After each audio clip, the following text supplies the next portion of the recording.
यशोमती मैया के नंद लाला। आ गए तुम दोनों? चलो आओ बैठ जाओ। जशोदा जी बता तो दो, सवेरे सवेरे क्यों बुलाया है हम सबको? रुको, इतनी शीघ्रता क्या है? पहले इन बालकों को कुछ खिलाने तो दो। अभी खेलने निकलेंगे ना, पूरी दोपहरी दिखाई ना देंगे।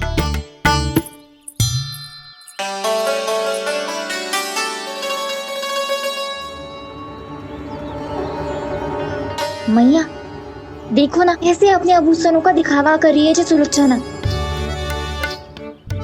चिंता मत कर बहू, शीघ्र ही हम इससे अधिक आभूषण और इससे अधिक उत्तम वस्त्र पहन के घूमेंगे। ये देखो तुम दोनों के लिए क्या बनाओ है मैंने। पूरे गोकुल में प्रसिद्ध मेरे पेड़े। चलो लो। यशोदा, ये तो बहुत सारे हैं। हाँ जशोदा जी, इतने सारे तो मैं भी ना खा पाऊं। क्यों दृष्टि लगा रही हो सुलक्षणा? बढ़ती आयु के बालक हैं, खाने दो इन्हें। तुम सब कछु मत सुनना, जी भर के खाओ। लेगा ना?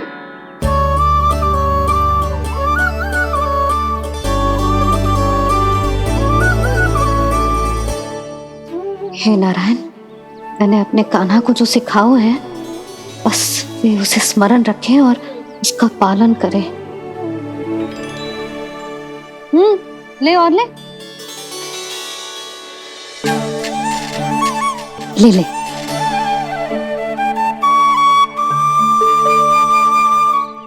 आज तो एक के बाद एक पेड़ मिल रहे हैं, वो भी बिना रोक टोक के। मैया दो के बाद तीसरी मिठाई बड़ी कठिनाई से खाने देती है, पर आज सादा लाड पेड़ों के माध्यम से जिता रही है। कछु तो रहस्य है। प्रभु, क्या आप भी वही सोच रहे हैं जो मैं सोच रही हूँ? कोई परीक्षा तो नहीं ले रही है ये? किस सोच में पड़ गए तुम दोनों?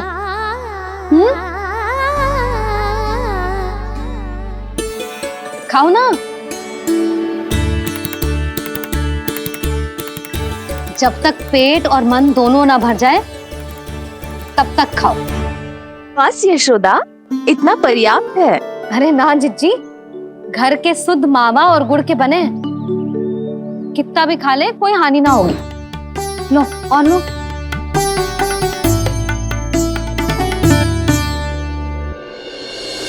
प्रभु, परीक्षा ही है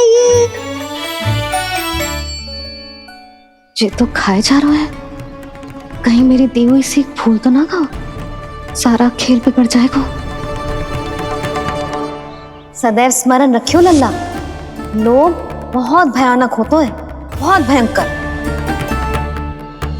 जो एक बार हमारे मन में प्रवेश करके हमें भीतर से ही जकड़ लेते हैं, इसके कारण हम अधिक से अधिक और अधिक से अधिक पाने की इच्छा करने लगते हैं।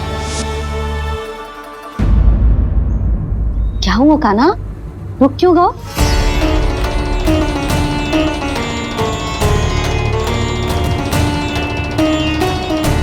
आपने तो सिखाया था मैया, जितनी आवश्यकता हो उतना ही लेना चाहिए, लोभ कभी ना करना चाहिए। बहुत बुरा राक्षस है लोभ।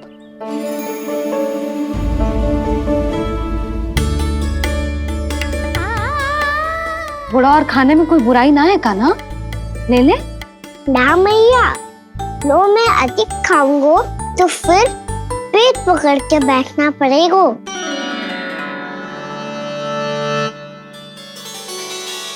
हाँ, मेरा भी पेट भर गया। कान्हा सही कह रहा है छोटी माँ, लोग बहुत भयानक राक्षस है। जो भी लोग के चक्कर में पड़ेगो वो बहुत बुरा फंसेगो। अच्छा जाओ, जाके खेलो तुम दोनों। मैया, ये पेड़ अपने सखाओं के लिए भी ले जाऊं मैं? हाँ लल्ला, ले जाओ अवश्य।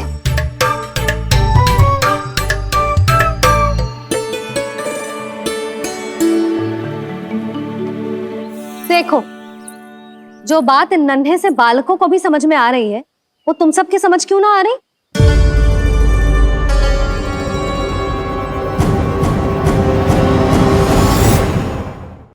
क्या समझाना चाहती हो जशोदा जी?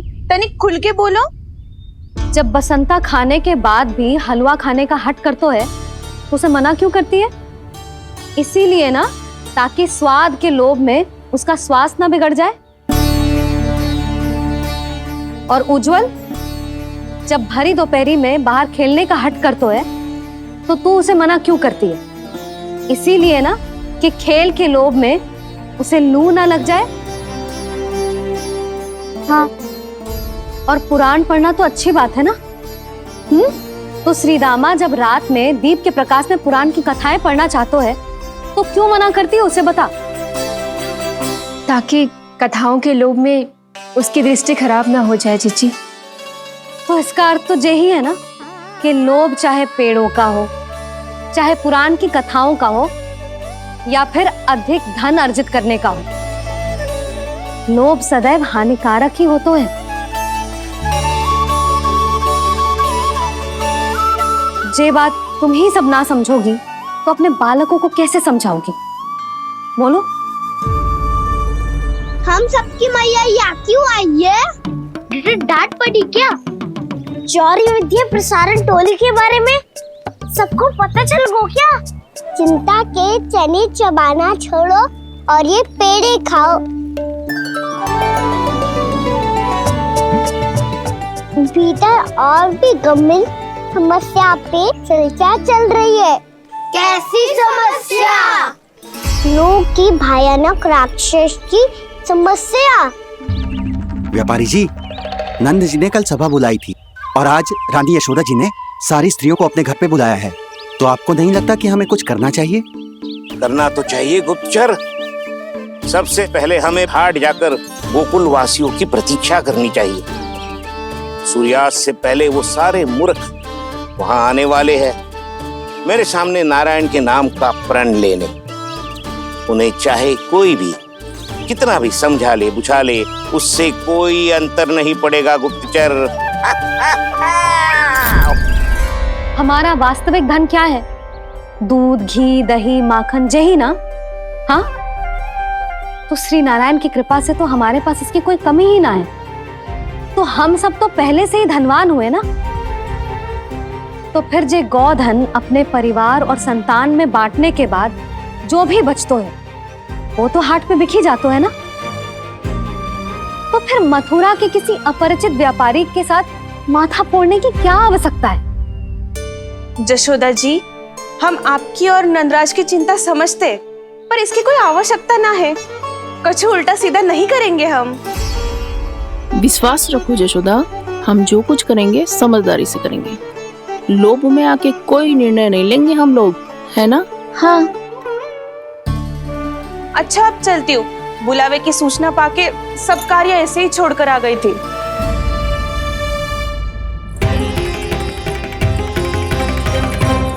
अब किसको घेलियो?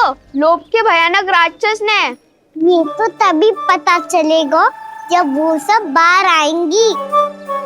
तब तो सबको बहुत ध्यान से देखना पड़ेगा।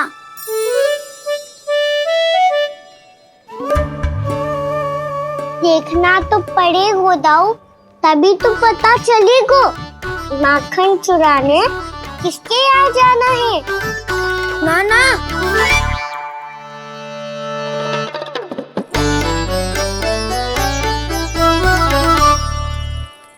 लोग का राक्षस तो उनके पास दिख ना रहे है।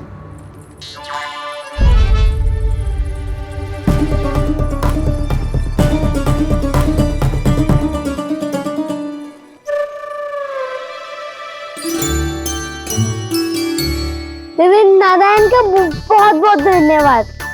कान्हा, मेरी मैया को घेर रहे है क्या उस राक्षस ने? यशोदा भाभी और नंद भैया कितने चिंतित थे ना। पक्का कछु ना कछु कारण तो अवश्य होगा। हाँ, मुझे भी सच लग रहा है कि धनवान बनने के चक्कर में मैं तनिक ज्यादा ही लोभ में पड़ गई थी। नहीं, बस गए। और मेरी मैया दादी, उनका क्या गाना? बहू, सुलक्षणा की जैसे ढेर सारा धन कमाने के चक्कर में लोभ में तो ना आ रहे ना हम। हे नारायण, बहुत कृपा है आपकी। लगता है लोभ का राक्षस किसी को अपनी चपेट में नहीं ले पाया। लेता भी कैसे था? मेरी मैया ने जो समझायो है। क्या लगता है यशोदा, इन्हें समझ आया होगा? आशा तो यही है, और अब भी ना समझी तो फिर तो नारायण भी ना समझा सकते। सुनो, दोपहरी में हम सब मिलेंगे। दोपहरी में? तो क्या तू तब निश्चित करेगो कि आज किसके यहाँ जाना है माखन? आज कोई माखन चोरी नहीं होगी। क्षमा करना राव, भैया के का समझाने के बाद भी जिसके समझ में कछु ना आई होगी उसके घर चोरी तो करनी पड़ेगी आज।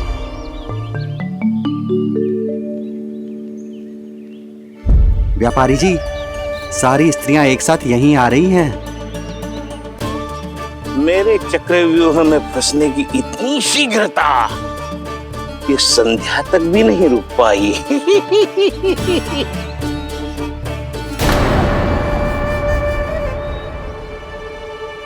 पर ये आपके तरफ ध्यान क्यों नहीं दे रही हैं? लगता है गोकुल की रानी ने इनको पाठ पढ़ा ही दिया। अब आपको ही कुछ करना होगा व्यापारी जी। करूंगा, अपनी चाल सबसे अंत में चलूंगा, किंतु अभी उनके लिए एक घोषणा ही पर्याप्त होगी। तुमने सबको सूचित तो कर दिया है ना कि सबको अग्रिम धनराशि मिलेगी, वो भी दूध, दही, माखन, घी बेचने के बाद नहीं, वो पहले ही मिला करेगी। वो भी केवल एक दिन की नहीं, पूरे सप्ताह की। मैं बिल्कुल सही कह रही थी। जशोदा जी और नंदराज व्यर्थ ही चिंता कर रहे थे। यदि इन व्यापारी जी के मन में कोई मैल होता तुझे अग्रिम धनराशि थोड़ी ना देते। बात तो तुम सही कह रही हो सुलक्षणा।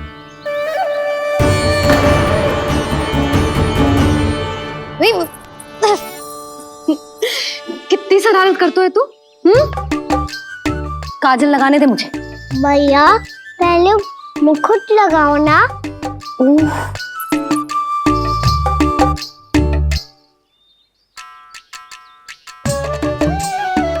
और मेरी मुरली? हाँ हाँ रुक जा, ये ले, बस होगा प्रसन्न। भैया मैं ना चाहता मैं ऐसे फिर से भूल जाऊं, नहीं तो कड़ी धूप में इसे लेने वापस लौटना पड़ता है। चल अब बैठ जा, अब मुझे काजल लगाने दे लेना। भैया इतना सारा काजल मत लगाओ, छोटा सा बालक लगता हूँ मैं। आहा, नखरे तो देखो, इतना सज धज के तो तेरे बाबा भी ना जाते बाहर, दृष्टि लग जाएगी लल्ला।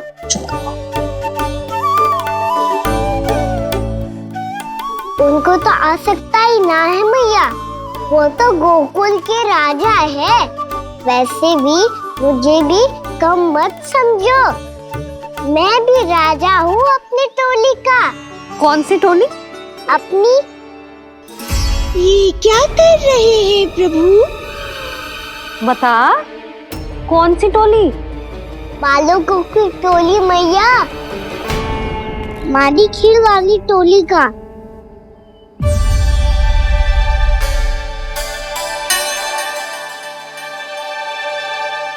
क्या हुआ जी? देखो जी, आप इतनी चिंता मत ही करो। आप गोकुल के राजा हो और जे बालकों की टोली का राजा है, तो मैं भी जसोदा हूँ, मैं कोई कम थोड़ी ना हूँ। मैं भी गोकुल की स्त्रियों की रानी हूँ। मैंने सबको समझाओ है, सब समझ गई हैं। उपनंद भैया से बात करके आ रहा हूँ अभी। पता चलो है कि उस व्यापारी ने अग्रिम राशि का लोभ दिया है सबको।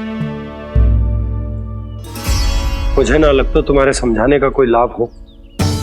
अभी तो ये सब समझ के गई, बोल के भी गई, कि अब उस व्यापारी के फेर में ना फंसेंगी। इतनी शीघ्र पलट गई, इन सब में अपनी बुद्धि ना है क्या? जब कोई विकार मन में बस जाता है ना यशोदा, तो सूझबूझ सब समाप्त हो जाती। तो मुझे ही कच्चू करना पड़ेगा। मैया मैं जाऊं? हाँ तू जा।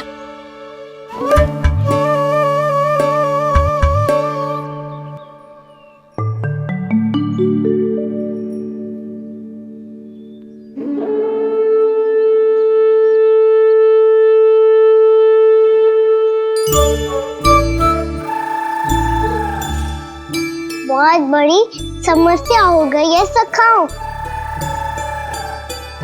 कैसी समस्या? लोभ का भयानक राक्षस कहीं ना गए हो, वो अभी भी यही है। मुझे पता था, और इसका सबसे अधिक प्रभाव तो मेरी मैया और दादी पर ही हुआ है। तुम सच कह रहे हो उज्जवल? हाँ।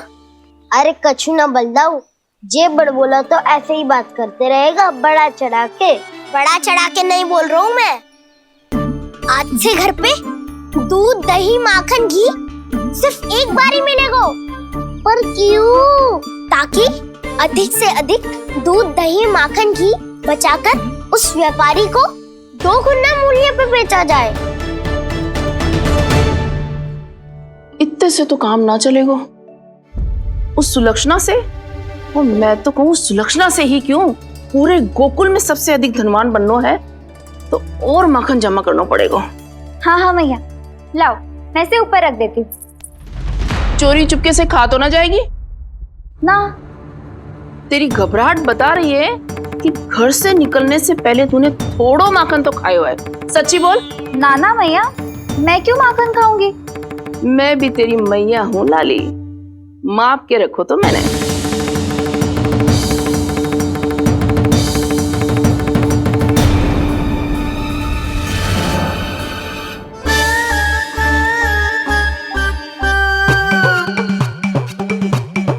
हाय रे, तूने तो सच्ची में माखन खायो है? तनिक भी लज्जा ना आई तुझे? असत्य बोलने से पाप लगता है मैया, और जितनी बार आप माखन नाप रही है उतनी बार डंडी पे लगा माखन आप स्वयं चाट रही है, और दोष मुझ पे दे रही है। वो तो बस मैं इसलिए चाट रही थी कहीं व्यर्थ ना जाए। और तेरी जीभ है कि तीखी मिर्ची। एक तो मैया से बहस करती है और चोरी चुपके स्वयं खा के मैया पे दोष भी धरती है। हे नारायण, कैसी बहू दी है मुझे। जा, दूर हो जा मेरे कक्ष से, और माखन के तो आसपास भी दिखने की आवश्यकता ना है। इस चटोरी को तो कोई भरोसा ना है। माखन को तो सुरक्षित स्थान पर रखना पड़ेगा।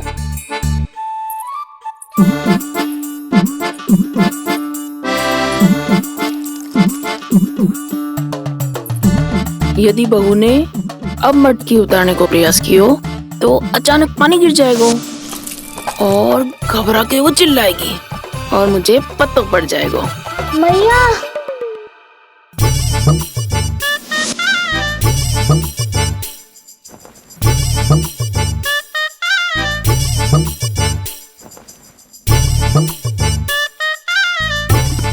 ये माखन तो मैं किसी को छूने भी ना दूंगी, तभी तो बनूंगी धनवान, बहुत धनवान। मैया माखन बेचने कहीं अकेली ना निकल जाए। ये तो पता भी ना चलने देगी कि कितना धन मिलो है। इन्हें अकेली धनवान ना बनने दूंगी मैं भी बनूंगी धनवान, बहुत धनवान। पहले तो जब चाहे तब भरपूर माखन खा सकता था, पर अब दोनों तो ऐसे संभाल के रखती हैं कि जैसे माखन की मटकी ना स्वप्न का कलश हो। मेरे यहाँ भी ऐसा ही हो रहा है। नारायण का बहुत बहुत धन्यवाद। नंद जी और जशोदा जी की बातों में आने से पहले ही सत्य का पता चल गया।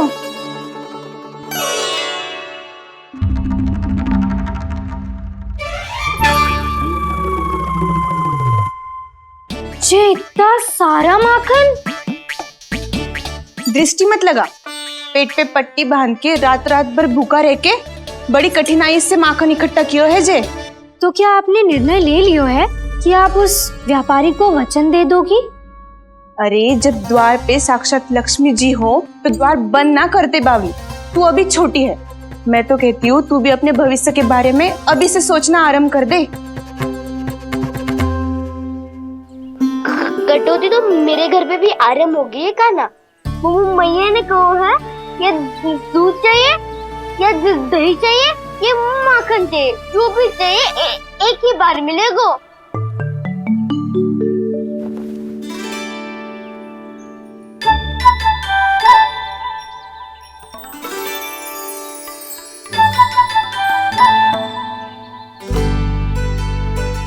तब हमारी टोली को ही कुछ करना पड़ेगा। तुम सबको तुम्हारा अधिकार मिले, ये हमारा कर्तव्य है।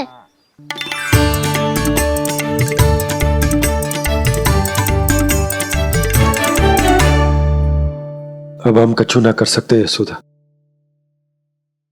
यदि अब मैंने उन्हें रोको तो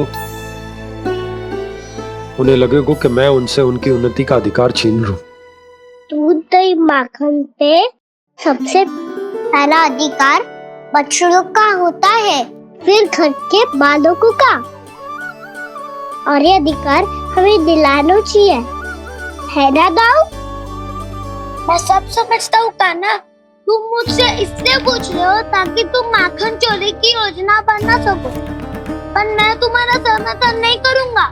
पर दाऊ ना, पिछली बार तुमने ही कहा था ना कि हम ये चोरी केवल वानर महाराज की सहायता के लिए कर रहे हैं। लो, वानर महाराज भी आ गए हमारा साथ देने। आज कोई किसी का साथ नहीं देगा, आज कोई किसी का साथ